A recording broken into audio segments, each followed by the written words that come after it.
So let's talk about the Great Depression starting in 1929. It was a time when America shot itself in the foot. The Roaring Twenties felt like a permanent party, but the foundation was actually pretty shaky underneath all that. We're talking about a massive stock market bubble first. People borrowed huge sums to buy stocks on margin. Why do you think that was so tempting back then? The problem was, stock prices became completely disconnected from reality. Honestly, the whole thing was built on pure confidence. And then that confidence just evaporated almost overnight. Here's where everything changed. Black Thursday, October 24th, 1929, kicked it all off. Panic selling gripped the New York Stock Exchange. They couldn't find enough buyers for any of the shares. The ticker tape ran hours behind the actual frantic trading. Think about that for a moment. No one knew real prices. Bankers tried to stage a dramatic rescue, believe it or not. They pulled money to buy stocks and stop the panic. It worked for, maybe half a day at most. Then the real crash came the following Tuesday. This is the part nobody expects. The market didn't just fall, it completely collapsed. Billions of dollars in paper wealth simply vanished into thin air. But wait, it was just the stock market, right? Here's the thing. The damage immediately started spreading. The first domino was all those risky loans at banks. People who bought stocks on margin couldn't repay their brokers. So then the brokers couldn't repay their loans from the banks. Suddenly, the banks were sitting on huge worthless debts. Have you noticed this chain reaction yet? Ordinary folks got scared and rushed to withdraw their cash. This is called a bank run, and it's a killer. Banks don't keep everyone's money in the vault, They'd lent it out or invested it, so they were vulnerable. When a bank failed, your life savings could just disappear. Thousands of banks across the country closed their doors for good. This wiped out the foundation of the entire economy.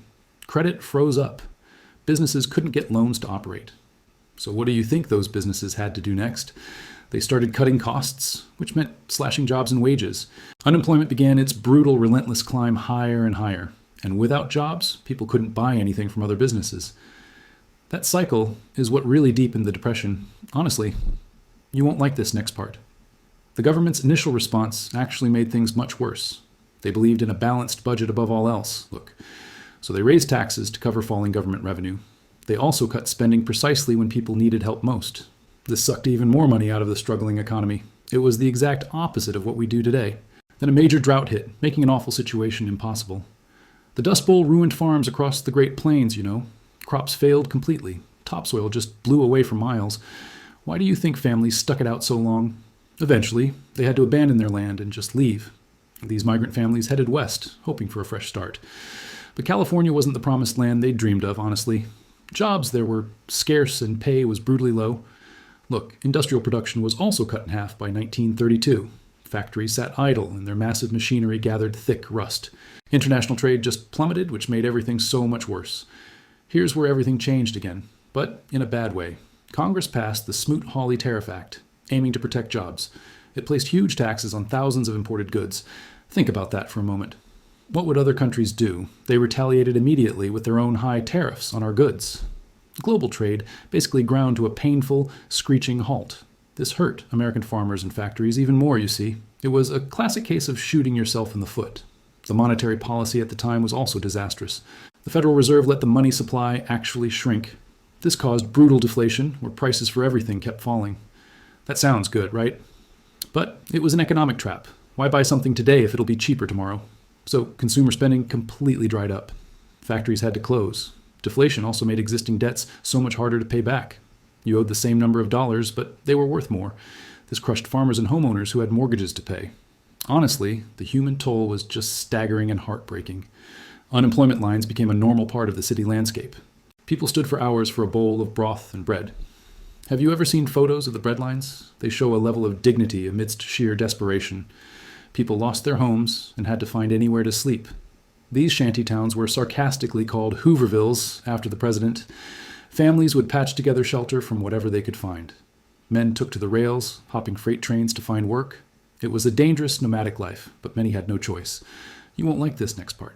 Even those who kept their jobs saw wages slashed deeply. The concept of security just vanished for an entire generation. Marriages were delayed, birth rates fell sharply, dreams were put on hold. Here's the thing. The psychological damage ran incredibly deep. People who lived through it never trusted banks or markets again. They became savers, not spenders, for the rest of their lives. The political pressure kept building until something had to give.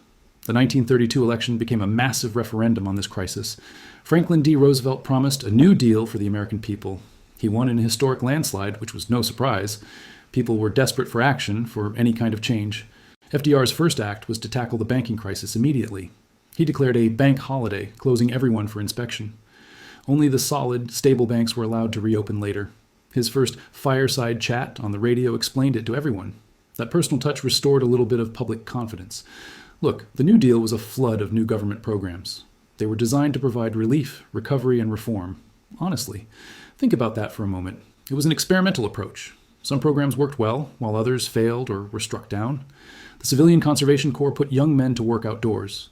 They built parks, fought forest fires, and planted millions of trees. It gave them a wage and, more importantly, some purpose. The Works Progress Administration built a lot of our infrastructure. They constructed roads, bridges, schools, and even airports we still use. Artists and writers got work too, which was pretty innovative. Why do you think that part of the deal mattered? It acknowledged that culture and morale were also vital to recover. The Agricultural Adjustment Act tried to help farmers by raising prices. They paid farmers to destroy crops and reduce livestock. This seemed insane to hungry people, but it was economic logic. The goal was to create scarcity so prices would go back up. Here's where everything changed for workers' rights. The National Labor Relations Act protected the right to unionize. It led to a huge surge in collective bargaining and strikes. Social Security was probably the most lasting New Deal legacy. It created a safety net for the elderly and disabled, finally. You won't like this next part, though. The Supreme Court struck down several key programs as unconstitutional. FDR famously tried to pack the court with new justices. That political fight backfired and damaged his reputation for a while. Then, in 1937, they made another huge policy mistake. Think the government had learned its lesson? Not quite yet. Fearing debt, they cut spending and tightened the money supply again. This caused the Roosevelt recession within the Great Depression. Unemployment shot back up, wiping out years of hard-won gains. It proved that pulling support too early was a disaster. Have you noticed how policy errors kept prolonging the pain? Honestly, what finally ended the Depression wasn't the New Deal. It was the massive industrial production for World War II. The war created an insatiable demand for tanks, planes, and ships. It mobilized the entire economy and put everyone back to work. Men joined the military and women entered factories in huge numbers. Unemployment virtually disappeared, but at a terrible, tragic cost. So the Depression lasted a full, painful decade until 1941. Its impact shaped the entire century that followed. It redefined the role of the federal government in our lives. Banking regulations, stock market rules, and social welfare all changed. Look, the lesson was that economies need careful, active management. It also showed how interconnected our modern global economy truly is. One nation's collapse can drag the entire world down with it. Let's step back. Why call it shooting yourself in the foot?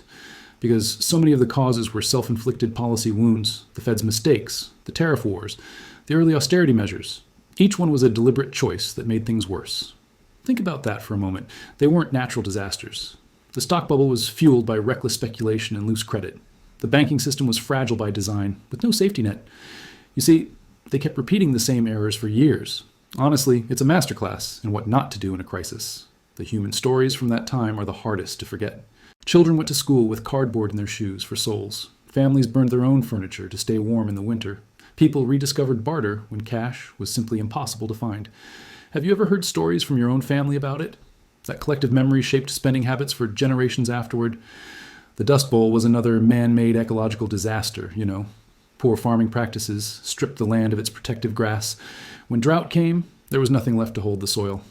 Here's the thing. Nature delivered the blow, but we set it up.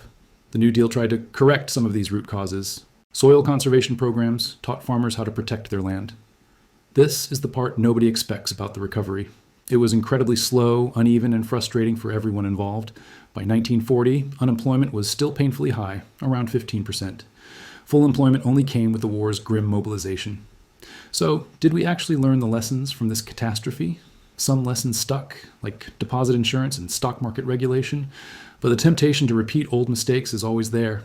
Look at the 2008 crisis. We saw some echoes, honestly. Bubbles, risky banking.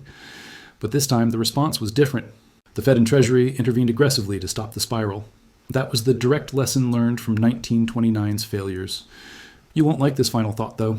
The Great Depression shows how complex systems can fail catastrophically. One crack in confidence can spread through the entire structure.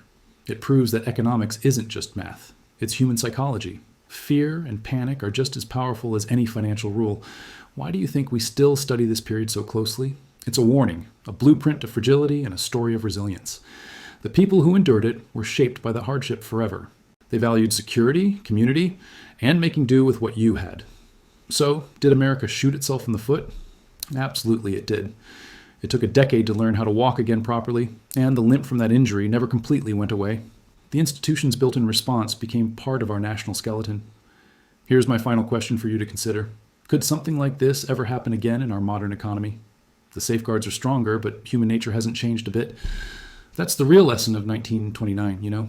We have to remember, or we're doomed to repeat the pain.